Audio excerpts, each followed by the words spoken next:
So 97% of my life, I pretty much put on blast on YouTube. Everyone knows my name, everyone knows what I do, so forth and so on. I have no shame. I have no shame, but there is a 3% of my life that's kept a little bit private from you guys. I don't really talk too much about it, but I have a story that I want to share because I think it's a very interesting story. I met a woman online last month. Yep, no one really knows about this, but yeah, I met a woman online last month. I met her on the website. She was very, very pretty, very gorgeous, good looking. We started talking here and there, texting, and then it developed into us calling each other pretty much every day on a regular basis. We talked every day, practically on the phone, for at least 2 months. She was very funny. Seems to like to laugh, all that good stuff. I'm somewhat funny, depending on your taste.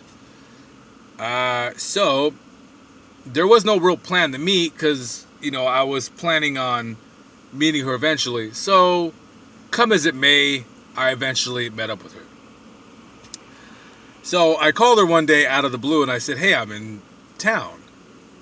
And she goes, "Oh, okay." She goes, "Well, we'll meet up and what have you." And I'm like, "All right, cool." So I haven't met a woman online in about a year. When you're in your van, living in your van, going across the country, it's not that it's hard to meet women, but, a lot of women don't want to date a guy in their van. Now, this woman, she was, let's just say she was used to dating a different type of man, a man of means, a man that made a good living, a man that dressed a certain way, acted a certain way, another type of person. I'm a different guy. I travel around the country. I'm kind of crazy. I live in a car or van, whatever you want to call it, so forth and so on. Okay, cool. So she had seen a couple of my videos on YouTube, and as you know, most of my videos are shot up from the chest up because I don't have anyone to hold my phone because I'm always by myself. So a lot of people won't know, but yeah, I have somewhat of a weight problem. I drink too much. I've put on 30 pounds in the last 6 months, so I'm not really proud of myself, right? So as we go forward with the story, so I met this lady in person, right? So we're on the phone with each other. We're like, "Oh, where are you gonna meet up? Where are we gonna meet up? Oh my God, are you there? Are you there? What gas station are you at?" All this, giddy stuff that people do when they're meeting each other online. You don't know what it's gonna be like in person. So I meet her at a gas station, and I'm on my scooter. She knows I ride a scooter, so she's cool with it, whatever. So I pull up to the gas station, and when she sees me, she has this pretty odd look on her face, and I'm like, "All right, cool. We're going on with it."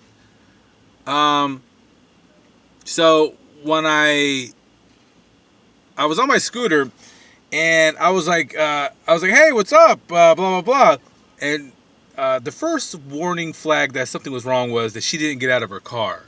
She just kind of looked at me. Not sure if that she was nervous or whatever, so I'm like, "Okay, cool." Maybe she's nervous. I'm like, "Oh, what's going on?" And she's just like, and I'm like, "All right, well," I'm like, "Hey, blah blah blah." I'm like, "Well, what are we gonna do? What are we gonna do?" And she goes, "Well, I need to get gas." I'm like, "All right, so I go lock up my scooter or whatever." And a second red flag came up was when she did not hug me. I thought that was kind of odd because we were developing such a friendship, and flirting a little bit here and there, that it was kind of weird that she didn't hug me, and it was a little bit of an odd vibe. I'm like, "All right, cool, whatever."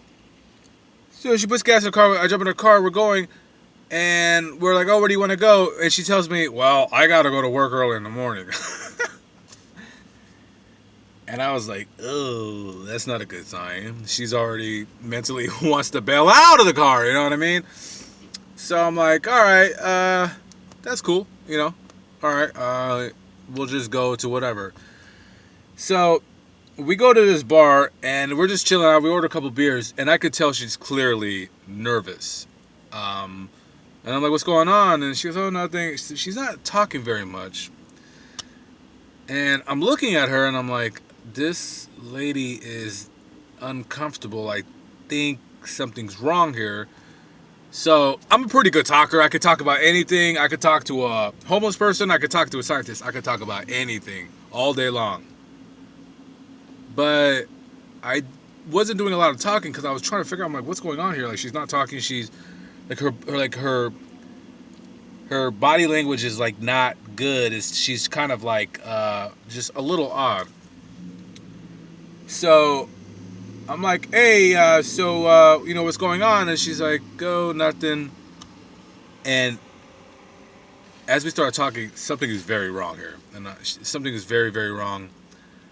She has this look of unease on her face, and I'm trying to think. I'm like, what's wrong with her? And then it hit me out of the blue. I'm like, oh, great. I'm like, obviously, I'm physically not what she was looking for. I was fairly sure that there was a, certain type of guy that she used to date. I guess maybe they're athletic or whatever. So, I got a beer belly. You know what I mean? I'm a chubby guy. And when I was talking, she gave me this look that it reminded me of a look that a woman gave me, I want to say about 15 years ago. A look of ew, like yuck. And I was like, oh my God, this chick thinks I'm fat. And then the 350-pound person that I used to be came to fruition. And I'm like, oh God, this chick doesn't like me.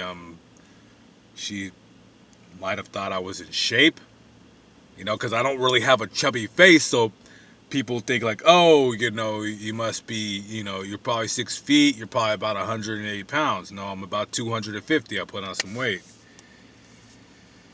So I'm getting all the signs from her. She's very uncomfortable by now. She might not have thought she was, but she was quite uncomfortable. So I'm just thinking in my head, let's just wrap this up. We're not doing any real kind of talking at all. It's more of just really small talk. It's very awkward. It's very uneasy. So as I'm talking to her, and I was just looking at her, and I'm like, well, aren't you going to say anything? And she goes, why are you looking at me like that? Like, why are you staring at me? And that was when it was time for a check, please.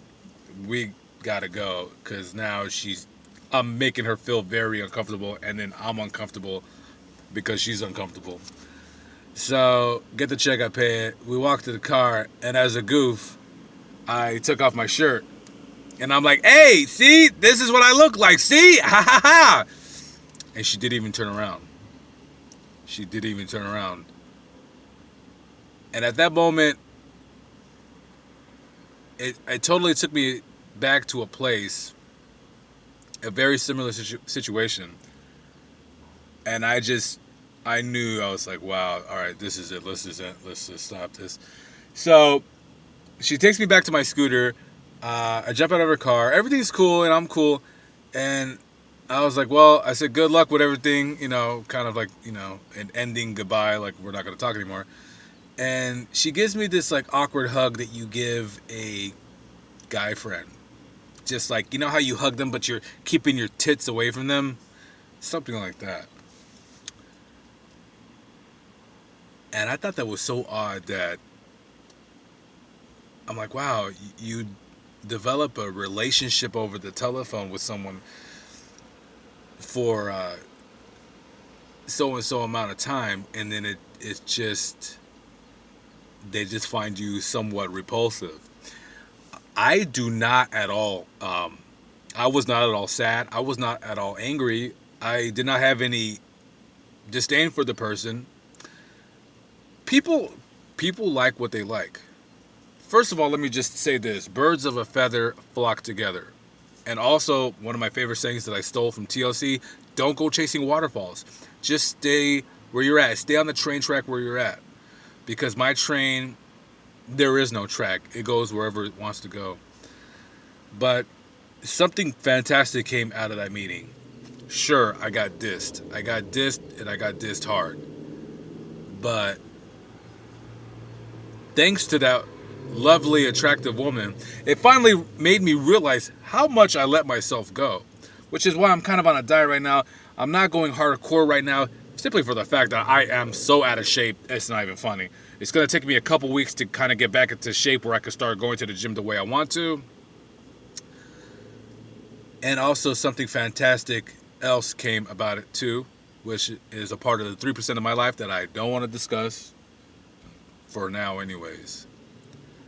So just for all you this message, please, if you're overweight, if you're heavy set, whether you're a man or a woman, do yourself a favor and listen to me when I tell you this.